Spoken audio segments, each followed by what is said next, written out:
And now we come briefly to a tapestry that was done in the 20th century, in the 50s and 60s by Jean Lurcat, which is also kept in the city of Angers in a special museum, le Chant du Monde, the Song of the World.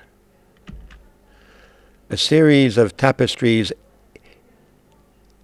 inspired by the tapestries of the 15th century. And here they are along the walls of this former hospital of the Daughters of Charity in Angers. And we will be moving around following the drama of these. The first tapestry is entitled The Great Menace, or The Great Danger. You could say humanity on its journey, like an ark full of plants and animals, the captain in his cabin, above his head an owl, also a bull above the cages of the animals, who seems to be sort of inseminating, enlivening, and moving the journey of mankind forward. Now, there's even a monkey next to, call him Adam, and his body is full of stars. So we're dealing with an artist here who is bringing together certain animals again. He's the bull, not the eagle so much as the owl, man. There is no God. There is a journey and a desire to care for this creation. And behind him, in this circle, is like a volcanic fire at the center of a precious stone. But around that circle, in white, are various buildings. Immediately behind the man, you see what appears to be a point, but it's the Eiffel Tower. There are skyscrapers. There are the domes of Moscow. On the left side of the picture, in the white kind of brushwork, you can see the Parthenon's facade. And there's also a Buddhist temple.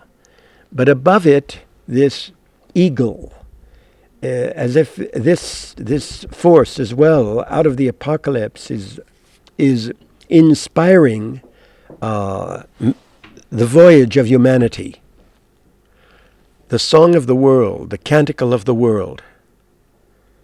Here's a close-up of this man. Now you can see his chimpanzee. You can see the rudder of the boat, the owl, the stars and fire. Almost as if you have the stars of the universe, and then you could say of the great cosmos in magnitude, and yet you have the little like atomic powers, the micro world of the cosmos as well. There we can see more clearly. If we move around here, we can see the Eiffel Tower. You can see a skyscraper down at, say, 4 o'clock. You can see the Parthenon over there at 9 o'clock. Other buildings are hidden in that white work. The volcanic power underneath, the eagle above. And then disaster. This tapestry is entitled The Man of Hiroshima. There's been an apocalypse in the sense of catastrophe. The cross is broken. The sickle is broken. The bird of peace up in the left-hand corner is broken. Scriptures are broken. The body is broken. The mind is burnt out. Mankind destroyed itself. Ideologies have broken him. The third tapestry is called The Great Boneyard. And here is the cosmos in ruins. The bones, skeletons of many of the animals that we saw above are figured here. as if this is what remains of the planet Earth spinning out there around the sun, lost in the cosmos. And so we come to the fourth tapestry, entitled The End of Everything. Nothing but a broken rose out in the stars. And so we come to the next series of tapestries. The fifth, after the end of everything, we come to humanity's choice. Choose between good and evil. Choose between death and life. This fifth tapestry is entitled Man in Glory and in Peace. Humanity. Humanity's choice. Humanity, here is the human being again, who's assembling these forces in himself. The owl now on his head, and his body on one side, sort of the micro-body of the atomic or subatomic level, and the stars on the other side of his body, as if he brings them together with the plant that comes up to his left, and his feet in a circle. And over on the left, again, this emblem.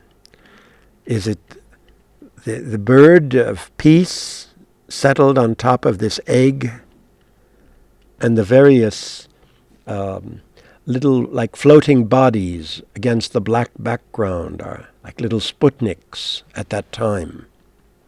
Again, the stars, the macro universe on the right, and the micro on the left. That it's man's task to bring these forces together for peace. The sixth tapestry shows the opposition of water and fire. Again, the animals, serpent, shell, some kind of water drops seen through a microscope here below. Water and fire above. And up on the extreme right, a Sputnik out in space with 3 red dots that might be red stars. And up in the left corner, a moon shedding water. Water on the left, fire on the right. In the seventh tapestry, we have a figure of champagne. And this Lurcat calls a champagne, a drink which is both fire and water, and the bubbles and the spontaneity of the bubbles, as you can see, coming from the vat over on the right, and a drink of life and of celebration, of joy. And now we come to the 3 aspects of man in the last 3 tapestries. First, the searcher in space. Through science and technology, he carries civilization into the future. The 9th tapestry will be the poet, the artist, who creates various poems that we'll see one by one.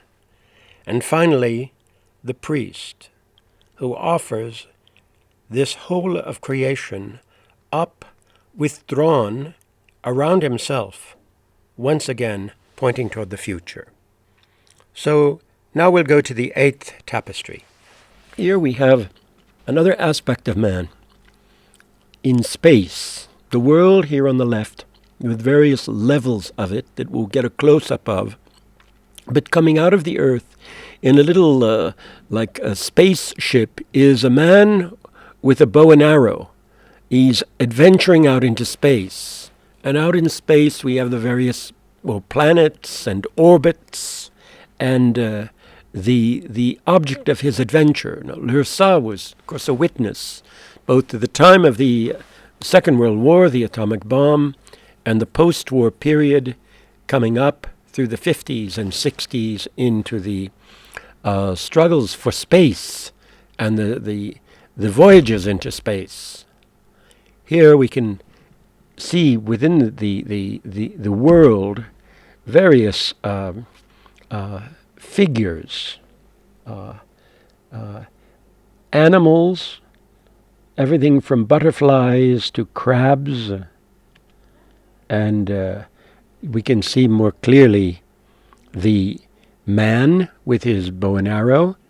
Near the top you can see a man and a woman, and between them an owl. There we are, the owl standing almost on the sun with the moon coming out of its head. Is it man and woman, Adam, Eve? That the man in the little spacecraft, so to speak, with his bow and arrow is responsible for. Civilizations he's responsible for. All of this is thread. These are tapestries. The richness of the colors, say, is assured, and the quality of the cloth, the softness of the cloth, is also, it's expressing. Here's an artist. This is not Michelangelo. This is not Caravaggio. This is not Albrecht Dürer. It's Jean Lurcat, and his expression, you could say his call, through this attractive, soft cloth.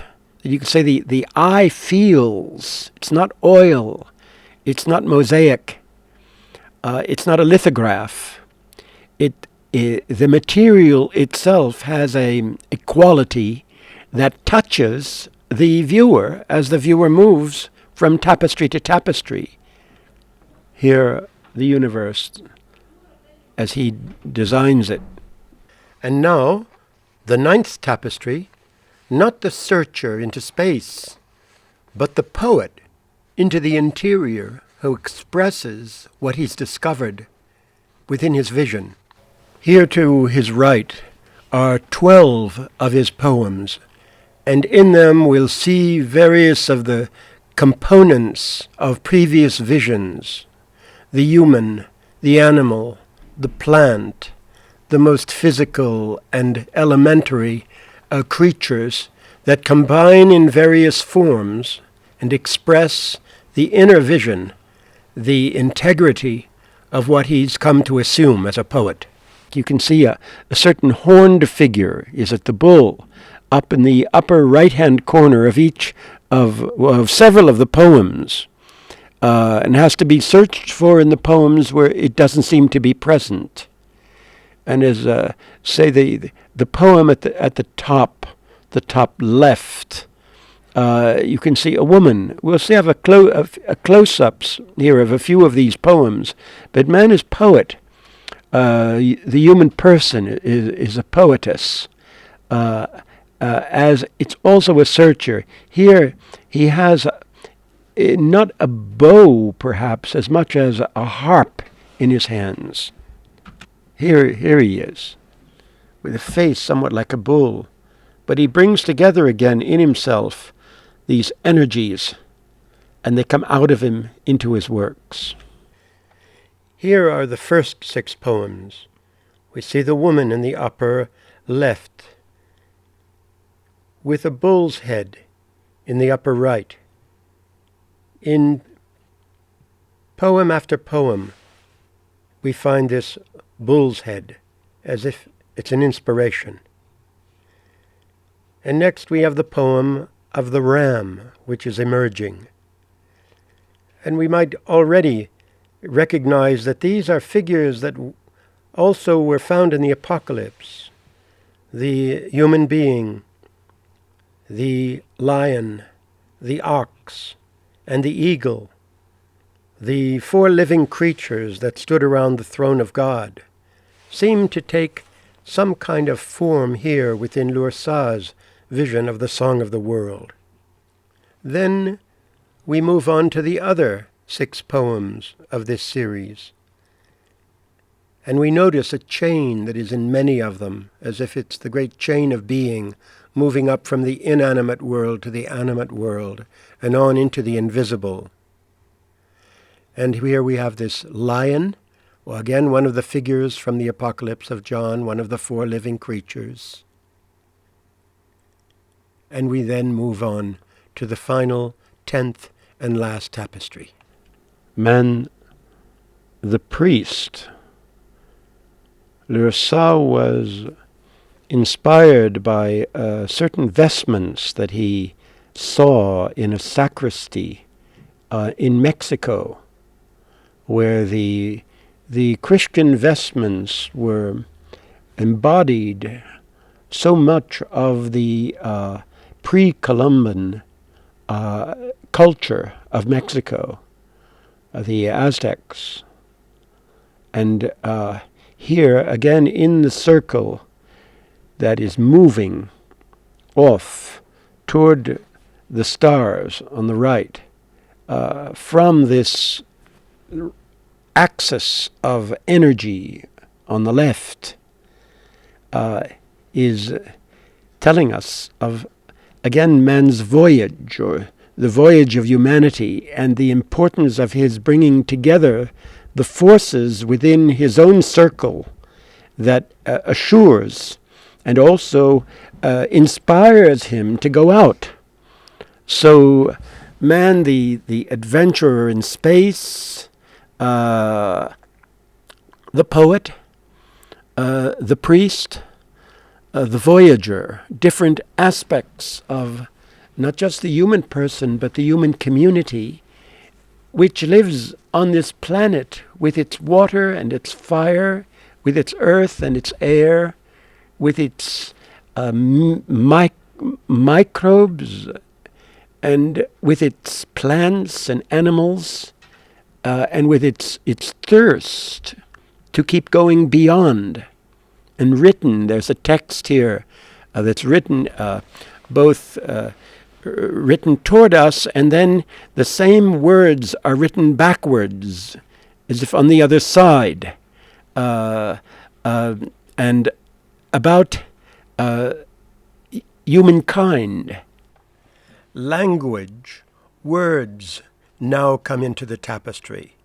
The two texts, above it says in French, Tu t'éveilles véridique, Seigneur des deux pôles. You wake up truthful, Lord of the two poles. And below, first in French, Astre aux griffes d'obsidienne. Star with obsidian claws. And then that line is woven in reverse, as if it were to be read from the other side, in both directions, toward all. Lurcat is comparing humanity to something that is both terribly fragile through words, through language, and yet which has the strength of obsidian. Obsidian, this stone that was sculpted in pre-Columban Mexico as well, the hardest stone, or one of the hardest stones that there is, but which was treasured by this civilization, and which, again, Lurcat is bringing before us something that is indestructible, and yet something that is so fragile. This is the song of the world. A close-up of humanity, and with the various forces around it. The axis of energy, the stars, the macro world. And then, almost like the phases of the moon here, the universe that is out there that we're within, and that we're coming to know increasingly through our instruments, computers, and you can see that the falling rain, is it, or meteors in the sky. The sheer wonder of our existence in the midst of this. These revelations by these artists are simply added to this program on the Revelation of John, which is finally an appeal for us to continue not only to better understand and appreciate the revelation of John, a book written toward the end of the first century, the revelation of, according to Dürer, according to the Tapestry of Angers, and according to Jean Lurcat, that we're called to perceive the revelations and to respond to them and to dare to continue them in our own lives together.